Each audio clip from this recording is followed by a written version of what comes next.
ದಾವಣಗೆರೆಯಲ್ಲಿ ಲೋಕಾಯುಕ್ತ ದಾಳಿ, 3 ಅಧಿಕಾರಿಗಳ ಆಸ್ತಿಗಳ ಮೇಲೆ ಏಕಕಾಲಕ್ಕೆ ಪರಿಶೀಲನೆ. ಆದಾಯಕ್ಕಿಂತ ಅಧಿಕ ಆಸ್ತಿ ಗಳಿಕೆ ಆರೋಪದ ಹಿನ್ನೆಲೆಯಲ್ಲಿ ಲೋಕಾಯುಕ್ತ ಪೊಲೀಸರು ದಾವಣಗೆರೆ ಸೇರಿದಂತೆ ವಿವಿಧೆಡೆ 3 ಅಧಿಕಾರಿಗಳ ನಿವಾಸ ಹಾಗೂ ಕಚೇರಿಗಳ ಮೇಲೆ ಮಂಗಳವಾರ ಬೆಳ್ಳಂಬೆಳಗ್ಗೆ ಏಕಕಾಲದಲ್ಲಿ ದಾಳಿ ನಡೆಸಿದರು. ದಾವಣಗೆರೆ ಲೋಕಾಯುಕ್ತ ಪೊಲೀಸ್ ಅಧೀಕ್ಷಕ ಎಂಎಸ್ ಕೌಲಾಪುರೆ ನೇತೃತ್ವದಲ್ಲಿ 12 ತಂಡಗಳನ್ನು ರಚಿಸಿ ಒಟ್ಟು 12 ಸ್ಥಳಗಳಲ್ಲಿ ಶೋಧ ಕಾರ್ಯ ಕೈಗೊಳ್ಳಲಾಯಿತು. ಕೆಎಸ್ಆರ್ಟಿಸಿ, ವಾಯುವ್ಯ ಕರ್ನಾಟಕ ರಸ್ತೆ ಸಾರಿಗೆ ಸಂಸ್ಥೆ, ಹುಬ್ಬಳ್ಳಿಯ ಮುಖ್ಯ ಮೆಕ್ಯಾನಿಕ್ ಸಿದ್ದೇಶ್ವರ ಹೆಬ್ಬಾಳ್ ಅವರ ದಾವಣಗೆರೆ ನಗರದ ಆಂಜನೇಯ ಬಡಾವಣೆಯ ನಿವಾಸ ಸೇರಿದಂತೆ ಹುಬ್ಬಳ್ಳಿ ಕಚೇರಿ ಮತ್ತಿತರ 4 ಸ್ಥಳಗಳಲ್ಲಿ ಲೋಕಾಯುಕ್ತ ಅಧಿಕಾರಿಗಳು ಪರಿಶೀಲನೆ ನಡೆಸಿ ದಾಳಿ ವೇಳೆ ಅವರ ಮನೆಯಲ್ಲಿ ಸುಮಾರು 40 ಲಕ್ಷ ರೂಪಾಯಿ ನಗದು ಪತ್ತೆಯಾಗಿದೆ ಎಂದು ಮೂಲಗಳು ತಿಳಿಸಿವೆ.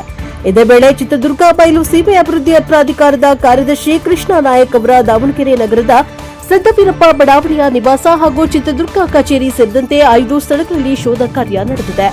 ಅಲ್ಲದೆ ಕೆಆರ್ಐಡಿಎಲ್ನ ಅಧೀಕ್ಷಕ ಇಂಜಿನಿಯರ್ ಸಣ್ಣ ಕೆಂಚಪ್ಪ ಅವರ ದಾವಣಗೆರೆ ಹಾಗೂ ಬೆಳಗಾವಿಯ ನಿವಾಸಗಳು ಸೇರಿದಂತೆ 5 ಸ್ಥಳಗಳಲ್ಲಿ ಲೋಕಾಯುಕ್ತ ಅಧಿಕಾರಿಗಳು ದಾಳಿ ನಡೆಸಿ ದಾಖಲೆಗಳ ಪರಿಶೀಲನೆ ನಡೆಸಿದ್ದಾರೆ. ದಾಳಿಯ ವೇಳೆ ಆಸ್ತಿ, ನಗದು, ಬ್ಯಾಂಕ್ ಖಾತೆಗಳು ಹಾಗೂ ಇತರೆ ದಾಖಲೆಗಳ ಕುರಿತು ಅಧಿಕಾರಿಗಳು ಮಾಹಿತಿ ಸಂಗ್ರಹಿಸಿದ್ದು ಪರಿಶೀಲನೆ ಮುಂದುವರೆದಿದೆ. ಶೋಧ ಕಾರ್ಯ ಪೂರ್ಣಗೊಂಡ ಬಳಿಕ ಹೆಚ್ಚಿನ ಮಾಹಿತಿ ಹೊರಬೀಳುವ ನಿರೀಕ್ಷೆ ಇದೆ.